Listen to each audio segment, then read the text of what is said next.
ज्योतिष और वास्तु की मदद से बहुत सारे ऐसी चीज़ों को हम लोग एड्रेस करते हैं डे टू डे लाइफ के अंदर, जिनके सॉल्यूशन जब मिलते हैं तो एक ब्लेसिंग्स का एहसास प्राप्त होता है। आप लोगों का जो एक शुभ आशीष मिलता है वो हम लोगों को मोटिवेट करता है कि हम इन सब रेमेडीज़ को जनहित में सबके लिए ज़रूर बताएं। क्योंकि बहुत बार ऐसा होता है कि कुछ समस्याएं ऐसी हैं आप शायद किसी से शेयर करें या नहीं करना चाहें, लेकिन उनको अंडरस्टैंड आप कर सकते हैं बहुत इजीली। और अपने आप भी कुछ रेमेडीज ऐसी होती हैं जिनको आप अपना सकते हैं, जो कि जनरलाइज तरीके से हम लोगों को ब्लेस करती हैं और हमारे जितने भी अवरोध हैं जीवन में, और जो एक हैप्पीनेस जिसकी हर एक इंसान को ज़रूरत होती है, और वो होती है एक लॉयल्टी की, एक सिंसियरिटी की, और एक रिलेशनशिप के अंदर जो एक प्रेम है, जो सौहार्द है, जो आपका दाम्पत्य जीवन है, उसमें मैरिटल हैप्पीनेस एक बहुत बड़ा चैलेंज है नाउडेज।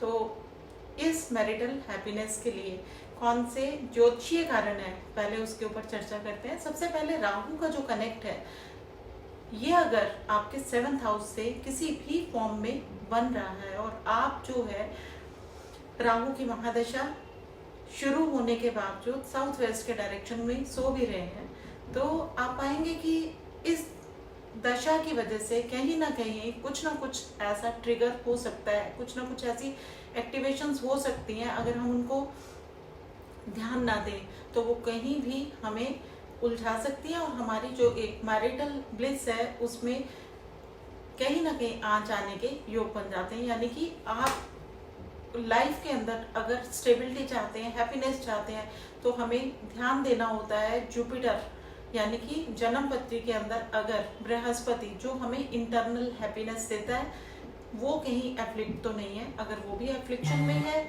उसके अलावा अगर हम एक्सटर्नल हैप्पीनेस की बात करते हैं तो वीनस शुक्र ग्रह जो है इसके लिए रिस्पॉन्सिबल माना जाता है। और शुक्र ग्रह अगर एफ्लिक्शन में है किसी भी कारण से, तो ये जो दो फैक्टर्स हैं, इनके अलावा राहु, केतु और शनि जैसे ग्रह जो हैं, अगर ये प्रभावित कर रहे हैं हमारे 7th लॉर्ड को या 7th हाउस को या हमारे लग्ना को, तो कहीं ना कहीं हम इस ट्रिगर से नहीं बच सकते। यानी कि कुछ ना कुछ ऐसा घटित हो सकता है जो कि हमारी फैमिली लाइफ को खराब कर दे, यानी कि एक्स्ट्रा मैरिटल अफेयर्स।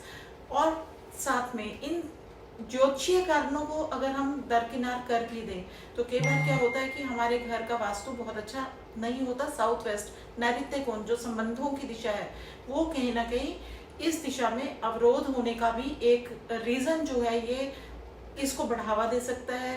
दूसरा कारण ये हो जाता है कि हैप्पीनेस की जो दिशा है, यानी कि नॉर्थ ईस्ट और ईस्ट के बीच का जो एक दिशा होती है उसे हम कहते हैं ईस्ट ऑफ नॉर्थ ईस्ट।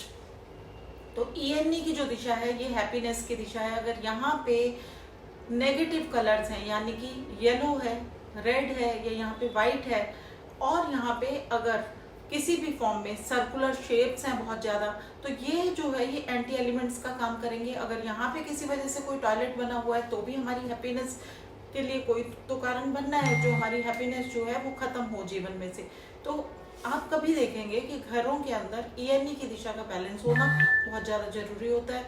और इस दिशा में अगर अवरोध हैं तो आपको कैसे ठीक करने हैं। अगर यहाँ पे किचन है तो किचन के बर्नर के नीचे ग्रीन पत्थर लगा सकते हैं, इस दिशा में ग्रीन कलर का बल्ब आप जला सकते हैं। अगर यहाँ पे टॉयलेट सीट है तो उसे आप ट्रीट कर सकते हैं, और उसको ट्रीट करने के लिए आपको एसएस की स्ट्रिप लगानी होती है, स्टेनलेस स्टील की स्ट्रिप लगा के उसका ट्रीटमेंट करना होता है। तो ये एक तरह से इस दिशा को बैलेंस करने से हम लोगों की लाइफ में एटलीस्ट एक हैप्पीनेस बनी रहती है, कहीं ना कहीं से वे आउट आ जाता है और समाधान मिल जाते हैं हम लोगों को।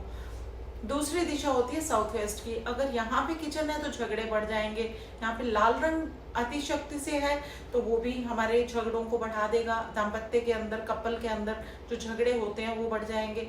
आइडेंटिकल चीजें अगर आपने यहाँ पे रखी हुई हैं, जैसे एक सी ही दो चीजें आपने रखी हुई हैं, तो वो भी आपके घर के अंदर झगड़ों को बढ़ा सकती हैं। ईएनई की दिशा में आप अपने फोटोग्राफ्स लगा सकते हो। साउथ वेस्ट की जो दिशा है वहाँ पे अपना एक फैमिली फोटोग्राफ कपल का आप गोल्डन फ्रेम में यहाँ पे लगाएं तो वो भी आपके रिलेशनशिप में स्टेबिलिटी देता है। अगर यहाँ पे टॉयलेट है तो उसको ट्रीटमेंट करने की बहुत ज़्यादा ज़रूरत रहेगी, क्योंकि वहाँ पे आपको ब्रास की स्ट्रिप से टॉयलेट का ट्रीटमेंट करना होता है, टॉयलेट की एक्टिविटी को ब्लॉक करने की ज़रूरत रहती है। इसके अलावा आप यहाँ पे अगर किचन है तो उसमें बर्नर के नीचे येलो पत्थर लगा के उसका ट्रीटमेंट कर सकते हैं। तो ये जो है ये छोटी छोटी चीज़ें हैं, लेकिन बहुत ज़्यादा इनका इम्पैक्ट रहता है। अब यहाँ पे आप एक हंसों का जोड़ा उसको आप यहाँ पे रख सकते हो साउथ वेस्ट में, और यहाँ पे ब्रास के बने हुए नंदी रखने से, जो कि नॉर्थ ईस्ट फेसिंग हो, तो इस दिशा में एक बल मिलता है और एक मजबूती प्रदान करता है इस दिशा को। नृत्य कोण की जो स्ट्रेंथ है आप लोगों के फैमिली के अंदर, फैमिली लाइफ के अंदर एक स्टेबिलिटी को लेके आने की कैपेबिलिटी रखती है। इसके अलावा आपको ध्यान देने की जरूरत होती है नॉर्थ वेस्ट की डायरेक्शन में, जो कि अट्रैक्शन और सेक्स की डायरेक्शन है। अगर आप एक दूसरे के प्रति अट्रैक्शन ही महसूस नहीं कर रहे, तभी तो आपको एक्स्ट्रा मैरिटल अफेयर्स की तरफ एक जो इंडिकेशंस हैं प्लानिटरी भी खींच के ले जा सकते हैं। तो आपने नॉर्थ वेस्ट के अंदर चेक करना है कि यहाँ पे प्लांट्स तो नहीं है। अगर प्लांट्स हैं तो उन्हें कोशिश कीजिए कि ब्लू पॉट्स में हो या वाइट कलर के पॉट्स के अंदर प्लांट्स हो, वैसे तो अवॉइड कीजिए यहाँ पे प्लांट्स रखना। और ये क्योंकि चंद्रमा की दिशा है तो यहाँ पे आप किसी ना किसी फॉर्म में सिल्वर जो है उसको जरूर इस्टेब्लिश करें। अब बात आती है कि किस तरह से हमें ग्रहों को ठीक करना है। बृहस्पति यानी कि बृहस्पति की ब्लेसिंग्स के लिए सबसे पहले आटा लीजिए, आटे का पेड़ा बनाइए, उसमें थोड़ा गुड़ डालिए और आटे को चने की दाल से लपेट दीजिए। ये जो रेमेडी है थर्सडे को शुरू कीजिए और 7 डेज कॉन्टिन्यूस गाय को ये पेड़ा खिलाइए। शुक्रवार के दिन से भी एक रेमेडी आपको लगातार करनी है, और वो ये है कि आपने गौशाला में कुछ ना कुछ डोनेशंस करने हैं। 7 डेज या 21 डेज शुक्रवार शुरू कीजिए और लगातार कीजिए, और दही लगा के रोटी के ऊपर गाय को खिलाइए। इसके अलावा आपने क्या करना है कि अपने घर में शनि, राहु और केतु से जो भी आर्टिकल्स रिलेट करती हैं, जैसे कि पुराने जूते पड़े हुए हैं, बंद घड़ियां पड़ी हुई हैं, या इलेक्ट्रॉनिक गैजेट्स पड़े हुए हैं, बरसात में भीगी हुई लकड़ी पड़ी हुई है छत के ऊपर, या आपने कूड़ा कबाड़ा इतना इकट्ठा कर लिया है, आप उनको डिस्पोज ऑफ कीजिए, डिस्कार्ड कीजिए, अपने घर से इन चीज़ों को निकालिए।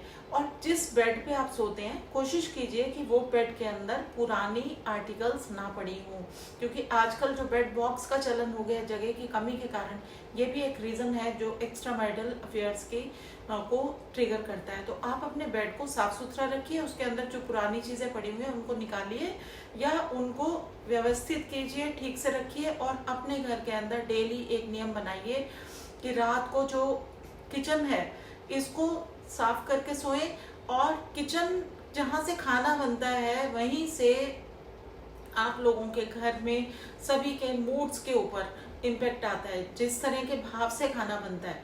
तो जो किचन है इसकी रख रखाव, इसकी सफाई बहुत ज़्यादा जरूरी है।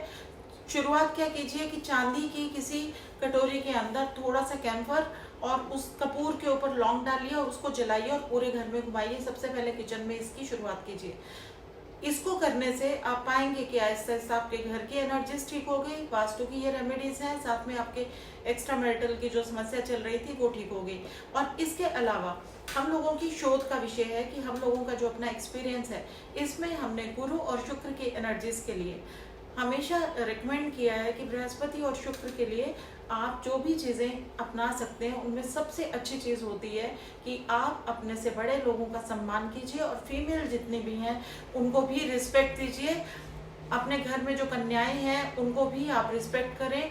तो ये गुरु और शुक्र की एनर्जीज को बैलेंस आउट करता है। और जिस तरह से आप गुरु की और शुक्र की एनर्जीज को जब बैलेंस आउट करते हैं, तो राहु, शनि और केतु के लिए अपने जितने भी हेल्पर्स हैं, आपको जितने भी लोग सपोर्ट करते हैं, जिनके ऊपर आपकी डिपेंडेंसी बनी रहती है, उन्हें भी आप कोशिश कीजिए कि हर्ट ना करें, उनकी मदद करें, उनको हेल्प आउट करें, उनकी मुसीबतों में उनको गाइड करें।